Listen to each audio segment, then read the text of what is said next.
Bem-vindo! Eu sou o professor Jair Luiz Reis. Vamos refletir um pouquinho sobre o cristianismo primitivo e o contato com a cultura grega.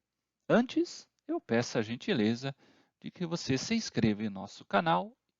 Então, a modernidade, ela pôs em evidência o dado da consciência histórica.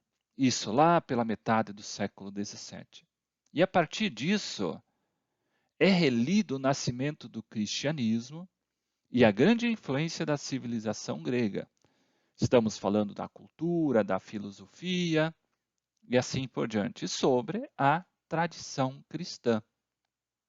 Então, o processo de cristianização do mundo grego dentro do Império Romano vai resultar na helenização da religião cristã. Então, esse é o dado histórico fundamental, de que esse contato com a cultura grega foi muito determinante. E no decorrer da nossa fala, vocês vão perceber um pouco isso. Eu já de antemão peço para que a gente perceba um pouco como nós vamos sair da mensagem do Evangelho, que tem uma narrativa, sobretudo os evangelhos, tem uma narrativa que é de fácil acesso, onde nós temos linguagem agrícola, pastoril, de encontros e assim por diante. É uma linguagem que é profundamente acessível.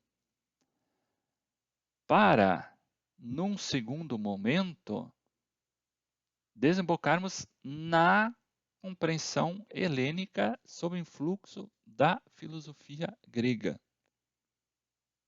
Vocês vão perceber, a partir desses nossos vídeos subsequentes, como a tarefa vai ser profundamente árdua, porque nós passamos de uma narrativa para conceitos filosóficos.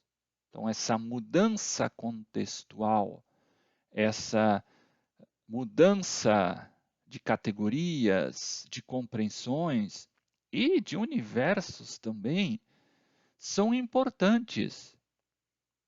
E é importante que seja transmitido para o Evangelho, para essa cultura, mas, claro, fazendo com que permaneça íntegra toda a verdade proclamada, o conteúdo a ser transmitido. Então, talvez seja necessário, então, primeiro definir o que vem a ser helenismo. Senão, a gente usa, numa primeira conotação, a gente podia falar que se refere mais à língua grega. Com isso, originariamente, a palavra helenismo não sugere a adoção dos costumes gregos e nem um modo de vida grega, sentido que vai adquirir num segundo momento. Então, primeiro momento, helenismo se refere mais à língua, ao falar grego.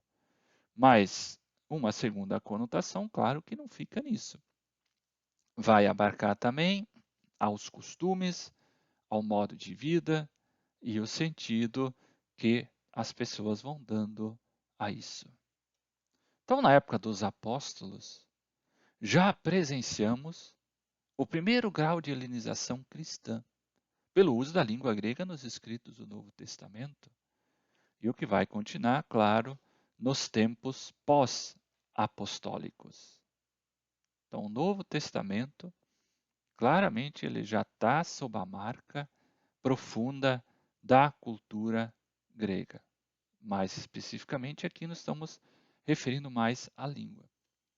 E como enfatiza muito bem Bento XVI, essa obra aqui, ele ainda não era papa, esse do livro Fé, Verdade e Tolerância, ele diz nesse livro, nessa obra, o encontro entre o pensamento grego e a fé bíblica não aconteceu pela primeira vez na igreja primitiva, mas é próprio do caminho bíblico neotestamentário.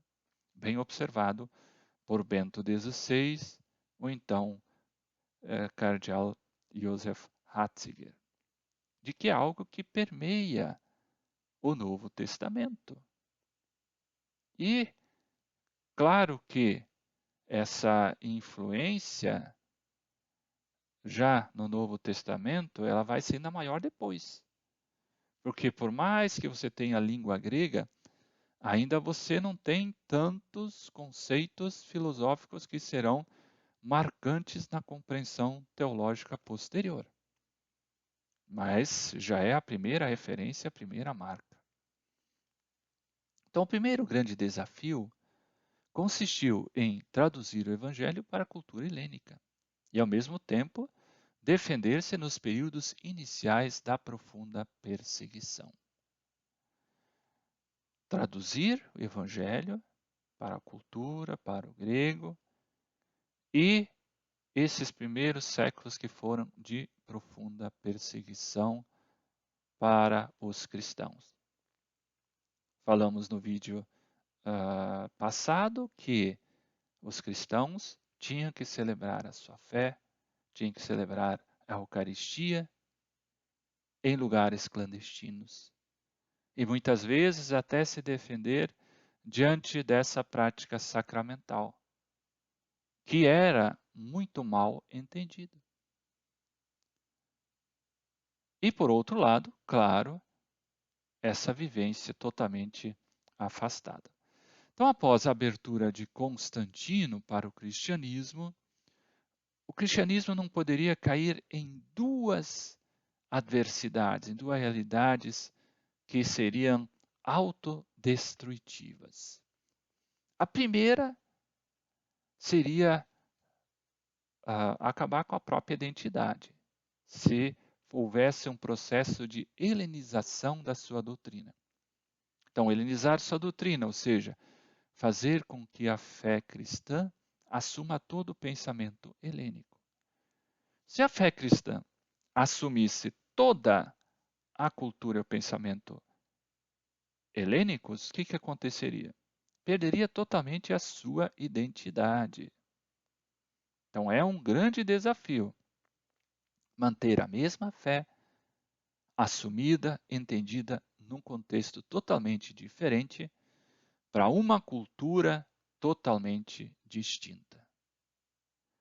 Mas aí vocês poderiam dizer, sim, mas foi necessário fazer essa tradução? Sim, porque o contexto era esse.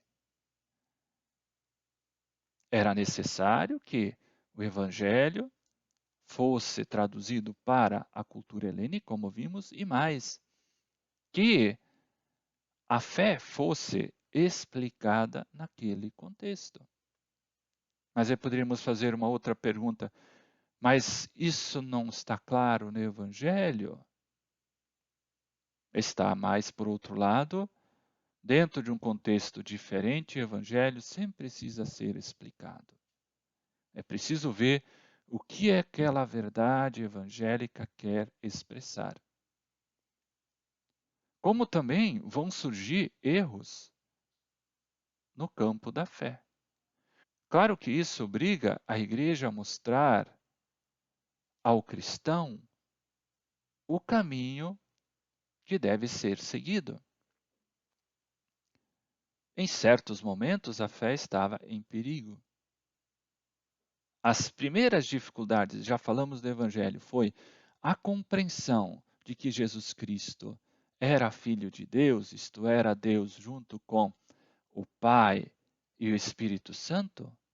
Nos períodos posteriores ao Evangelho, será necessário explicitar isso cada vez mais. E vão surgir aqueles que vão querer assumir em Jesus Cristo ou só a natureza divina ou só a natureza humana. Claro que são dois erros teológicos. E aí a igreja, para apresentar, isso vai vir mais lá na frente no concílio de Nicéia, para dizer que Jesus é verdadeiramente Deus e verdadeiramente homem. Mas isso eu vou trabalhar no futuro num vídeo. Então, helenizar a doutrina seria algo trágico, romperia com o essencial da fé. Outro perigo que Yves Congar aponta seria secularizar-se, isto é, assumir tudo aquilo que o império poderia lhe oferecer no plano humano. honras, privilégios e assim por diante. Primeiro está no campo da fé, da doutrina. O segundo estaria no plano, claro, do governo, estaria no plano administrativo, mas também ligado à questão da doutrina. O processo de secularização iria repercutir também no campo doutrinal. Secularizar exatamente esvaziar o sentido da fé, dos símbolos, da vivência religiosa, do sagrado. Então, esse duplo perigo que foi evitado nessa mudança de uma linguagem do Novo Testamento para esse contexto pós-neotestamentário e que estava sob influxo da cultura helênica. A literatura cristã primitiva tem como destinatários os cristãos e os que estão a caminho de ingressar na comunidade cristã. Contudo, a linguagem e mensagem é muitas vezes indireta, pela perseguição dos cristãos nos primeiros séculos, isto é, o Império Romano. Então, a fala a partir de símbolos, de uma linguagem mais indireta, quer fazer com que a mensagem chegue aos primeiros cristãos, mas, por outro lado, tem adversidades profundas, que é esse império que persegue, que não permite ao povo cristão celebrar a sua fé publicamente. Então, os cristãos foram obrigados a se explicar frente a um Estado pagão e perseguidor, que não tolera a vida cristã, a fé em Cristo. Então, o contato que o cristianismo inicial teve com a tradição grega corresponde à pretensão cristã no que tange à universalidade. Então, uma das notas fundamentais do próprio catolicismo é esse ser católico, isto é, ser universal. Então, ser está voltado para todos, para todas as culturas, para todas as referências. E além do mais, para a gente fechar um pouco essa compreensão, essa influência helênica, é visível a dependência da filosofia e da teologia cristãs ao pensamento grego e aí à filosofia, principalmente a Platão e a Aristóteles. São duas referências fundamentais. Para perceber a influência, a título de exemplificação, primeiro podíamos tomar como base a teologia e a filosofia de Santo Agostinho. É uma influência direta do pensamento de Platão nos seus conceitos. Claro que trabalhados, retrabalhados e compreendidos numa perspectiva cristã. E no outro contraponto também, Aristóteles, podíamos citar bem São Tomás de Aquino, um outro grande santo da Igreja, que tem como base a estrutura aristotélica. Para fechar um pouco essa nossa reflexão, percebemos que o cristianismo primitivo, claro, está no contexto da cultura grega. E esse olhar aqui, podemos dizer que é introdutório, ele é importante para o que vem depois. E o que vem depois? O que vem depois são as verdades doutrinais, que vão dar a plena compreensão daquilo que já foi expresso no Novo Testamento, mas agora nesse novo contexto. Gostou da nossa reflexão? Curta, comente e compartilhe. Muito obrigado por assistir o vídeo até o final, um grande abraço e até o nosso próximo vídeo.